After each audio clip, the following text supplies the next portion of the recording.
During my many years in the calisthenics game, I've come across so many different tips and suggestions on what you should do to get your first muscle up.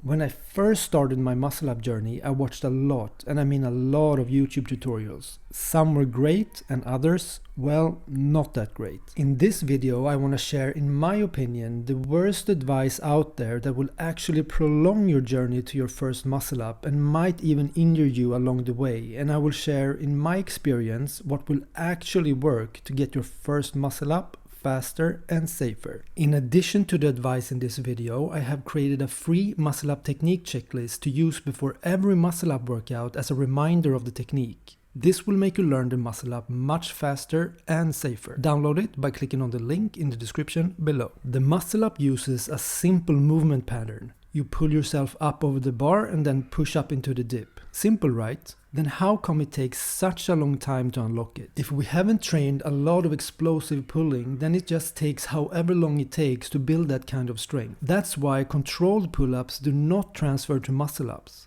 You're not training the so-called fast twitch muscle fibers needed for the explosive power to get your chest over the bar. But because we won't accept that it takes longer than we initially thought, we do anything to speed up the process.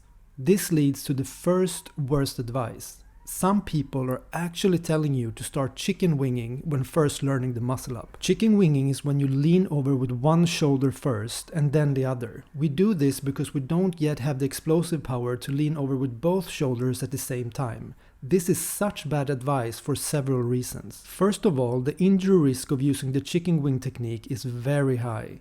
I know a lot of people that injure their shoulders from chicken winging over the bar.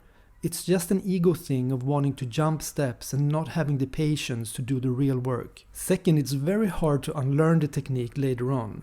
I know people that are strong enough to do the muscle up, but if you look closely, they are still chicken winging just because they taught their bodies the wrong technique from the beginning. Another mistake I see is people putting too much hope in the jumping muscle up advice in the hope to achieve the bodyweight muscle up. The jumping muscle up is a technique where you use your legs for assistance to get over the bar. The problem with this technique is that you have to be able to self-assess how much power you use from your legs, and to progress you have to use less and less assistance. This is very hard, I would almost say impossible to do, and can stall your progress for months. My advice is to use resistance bands as well as work on your negative muscle ups. These two are the key to faster and safer results. The transition is what can be tricky, but you can easily overcome that by watching this video right here.